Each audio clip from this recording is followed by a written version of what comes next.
इबादतें हमारे चेहरे पर मार दी जाएंगी। इन इबादतों का मुसलमानों कोई माहसल नहीं है। मगर दुरूद पाक की फजीलत मुसलमानों ऐसी है कि अगर किसी ने दिखावे के लिए भी दुरूद पाक पढ़ा तो रब ताला दुरूद पाक के अजर से उस मुसलमान को कभी महरूम नहीं करेगा। हजरत मुहक्किक मुहद्दिस देहलवी रहमतुल्लाह ताला अलैह से पूछा गया कि इश्क़ मुस्तफ़ा कैसे बढ़ सकता है, कैसे बढ़े। आप फरमाते हैं कि कसरत से दुरूद सलाम पढ़ा जाए। दो सूरतें आपने बयान की, एक ये कि कसरत से दुरूद पाक पढ़ा जाए। भाई हम देखते हैं बहुत से लोग हैं जो हजार हजार बार दुरूद पाक पढ़ते हैं, मगर उनके चेहरे से नूर नहीं जाहिर होता है। तो मुसलमानों कैसे दुरूद पाक पढ़ा जाए? तो मुसलमानों लिखा जाता है, फरमाया गया है कि दुरूद पाक जब हम पढ़े तो हमारे ख्यालात व तसव्वुरात ये हों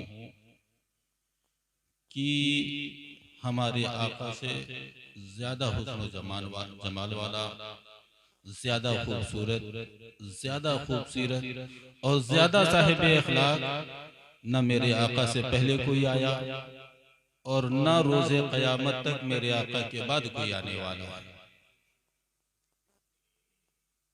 तो अपने तसव्वुरात में आकाए करीम की बेहतर से बेहतर शबीह बनाकर हम अपने आका पर दुरूद पाक पढ़ें तो अल्लाह तबारका व तआला अपने फजल करम से, अपनी कुदरत कामिला से हमारे कुलूब में अपने हबीब के इश्क को पैदा फरमा देगा इंशाअल्लाह। और अगर पहले से इश्क हुआ तो रब करीम अपने फजल से और बढ़ा देगा। और मुसलमानों हमारे ईमान की कामयाबी की दलील जानते हैं क्या है?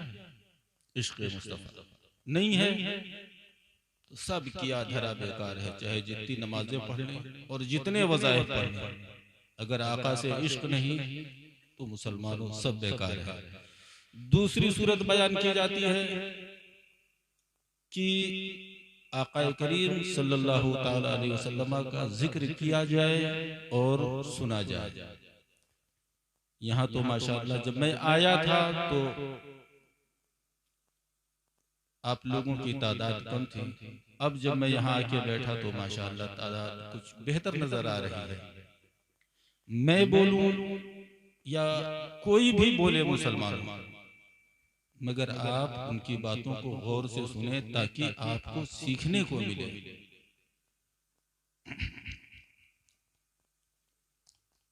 मैंने आयत करीमा पढ़ी, मन आमिला सालिहन मिन ज़करिन औ उन्सा व हुवा मुमिन फलनुहयिन्नहु हयातन तय्यबा।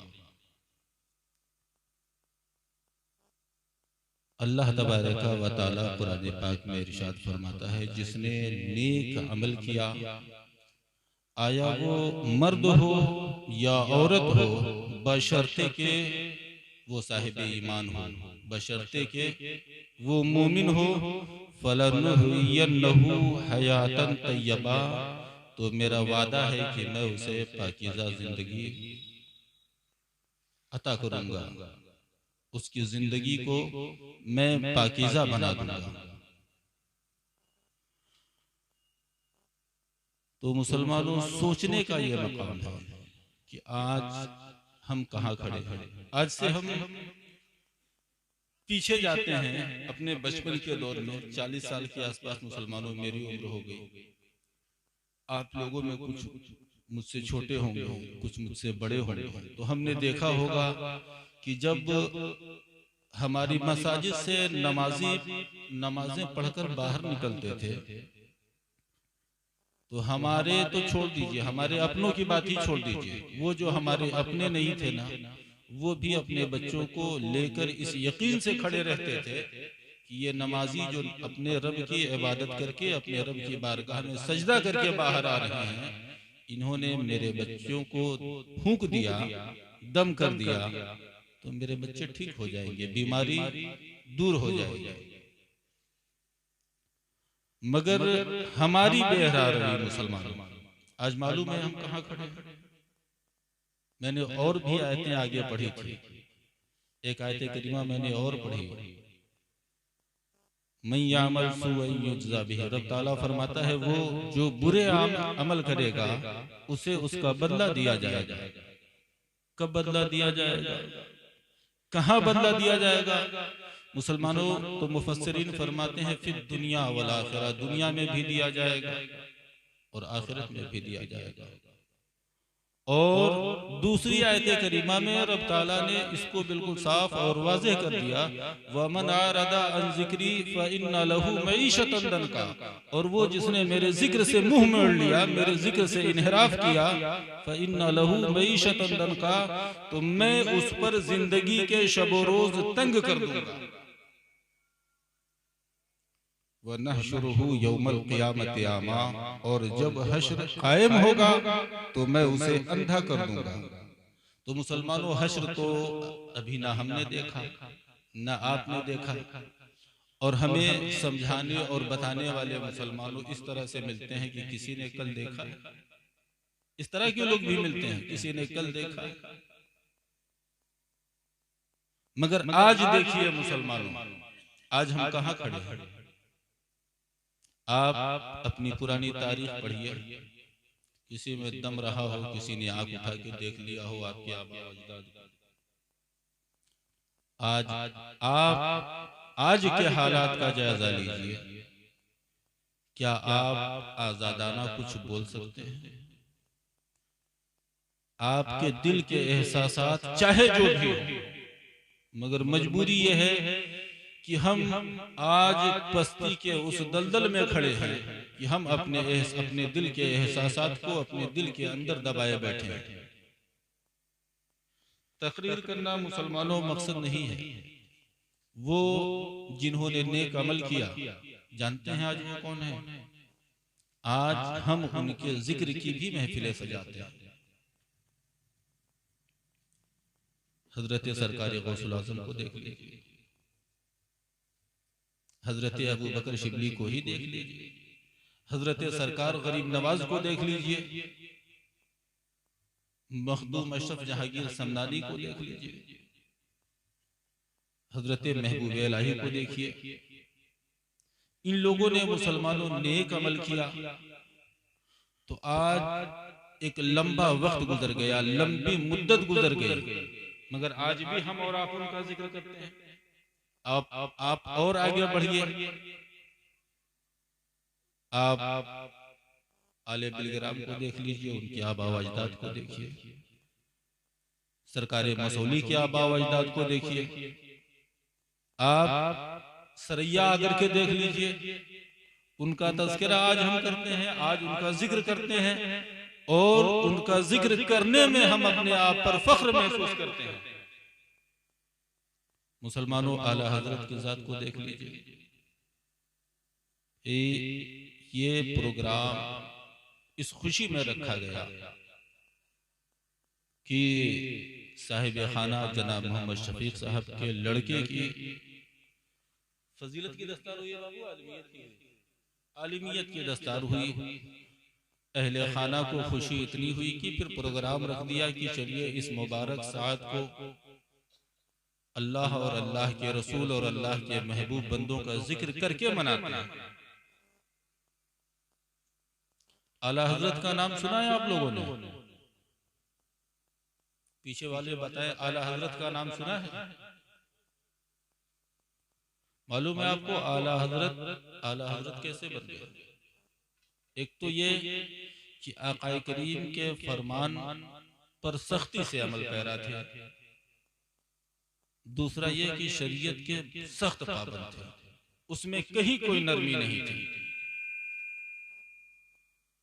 और उसका नतीजा आज अहले इल्म के दरमियान दौरे हाजिर में और खुसूसन सुन्नियों में आला हजरत से ज्यादा मकबूल आलिमों में कोई शख्सियत नहीं नजर आती। तो मुसलमानों, तकरीर का तो वक्त बचा नहीं। आप अरे इमाम साहब कहाँ चले गए? बच गई, लोगों की जान बच गई, इमाम साहब चले गए।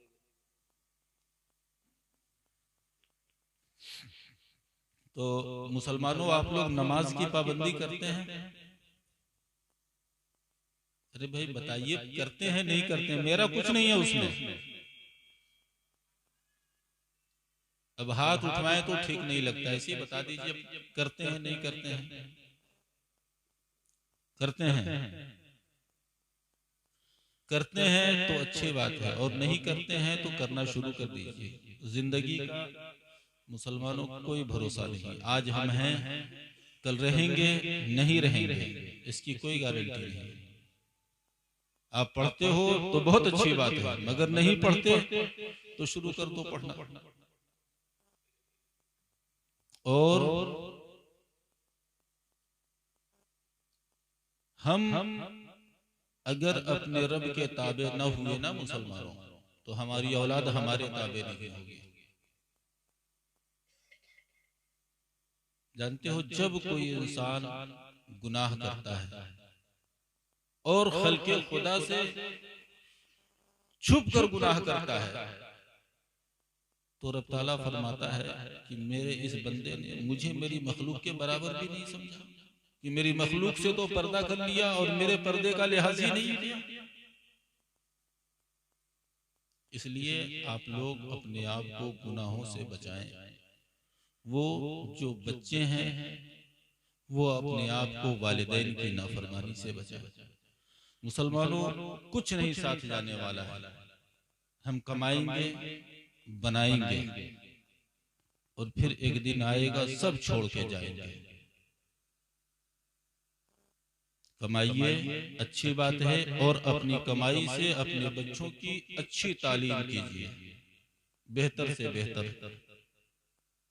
आप अपने बच्चों को सारी तालीमात दीजिए, तमाम उलूम सिखाइए, मगर साथ में दीन इतना उन्हें जरूर सिखा दीजिए कि उन्हें ये मालूम हो कि हमसे हमारे दीन का तकाजा क्या है।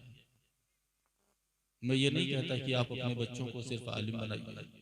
हमने उलमा की हालत देखी हुई है, आज हमारी कौम के आलिम का क्या हाल है।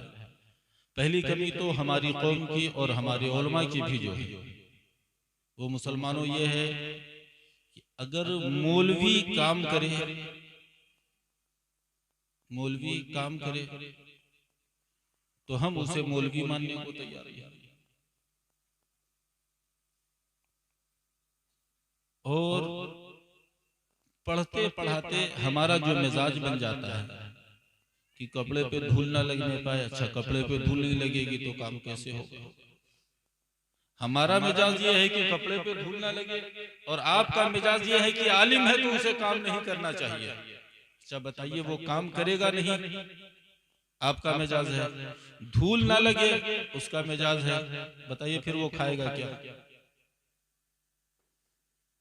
मैंने सोचा, आपने सोचा, या इन्होंने सोचा आपके कपड़े पे धूल ना लगे, और हमारे नजरिए अवाम का नजरिया ये है कि आलिम है तो काम ना करे, तो फिर खाएगा क्या? और इमामत से और तदरीस से इतना नहीं हासिल होता मुसलमानों कि एक इंसान का अच्छे से घर चल जाए, फिर क्या करेगा? खत्म करने, ठीक है, आप कहते हैं तो खत्म ही कर देते हैं। तो आप अपनी ये जहनियत बदलिए कि इमाम है, आलिम है तो वो कोई काम नहीं कर सकता। उसका भी अपना घर है, अगर काम नहीं करेगा तो फिर आपके साथ दगा करेगा।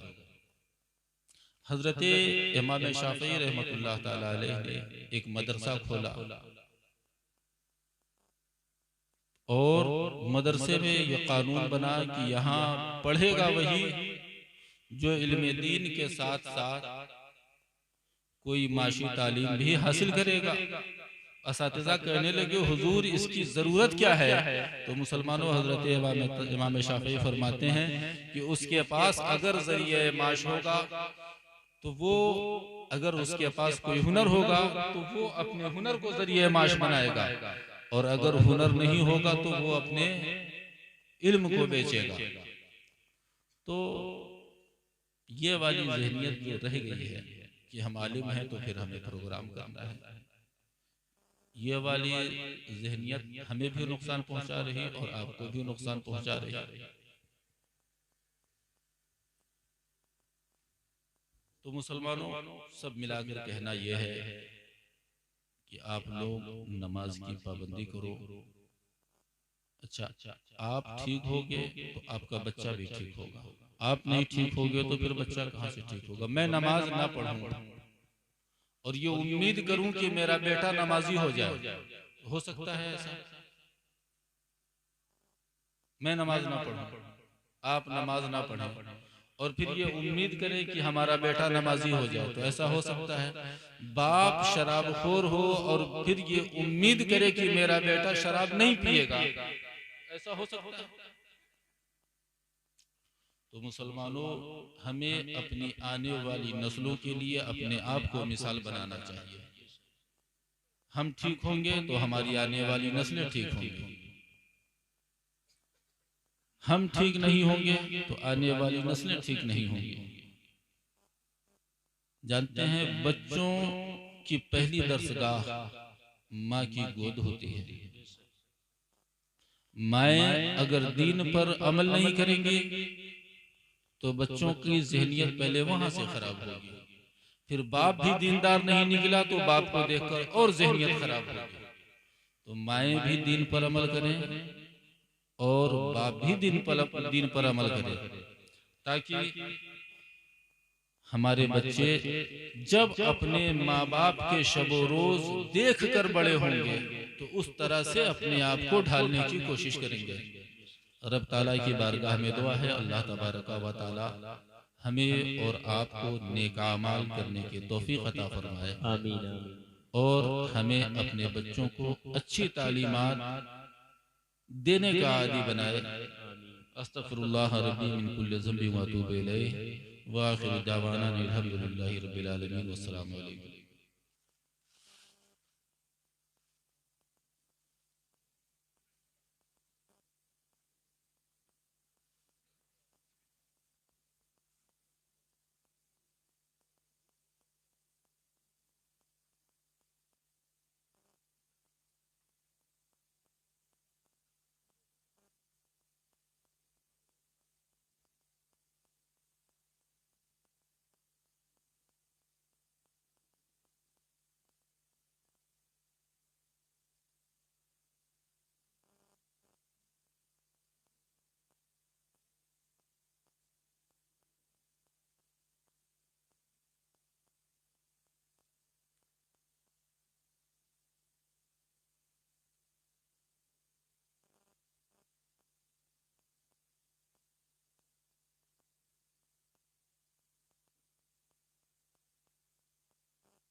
मुस्तफ़ा जाने रहमत पे लाखों सलाम, शम्अ बज़्म में हिदायत पे लाखों सलाम, शहर यारे इरम ताजदार हरम, शहर यारे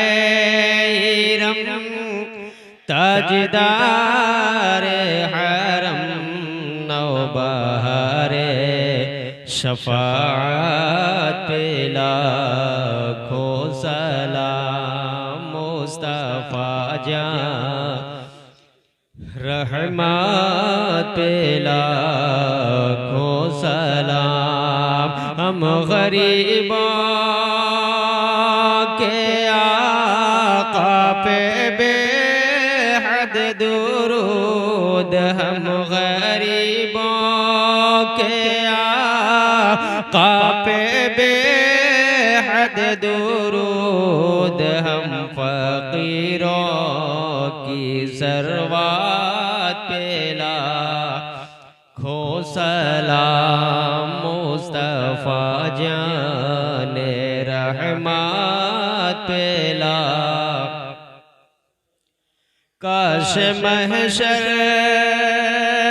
में जब उनकी आमद हो, और काश महशर में जब उनकी आमद हो, और भेजे सब उनकी शौकात पे लाखों सलाम। मुस्तफा जाने रहमत पे लाखों सलाम।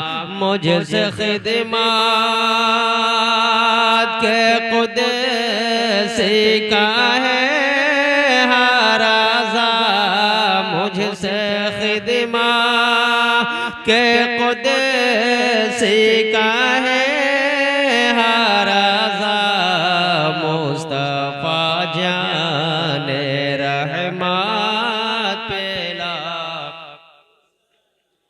शम्अ बज़ में हिदायत पे लाखों सलाम। या नबी सलाम अलैका, या रसूल सलाम अलैका, या हबीब सलाम अलैका। सलवातुल्लाह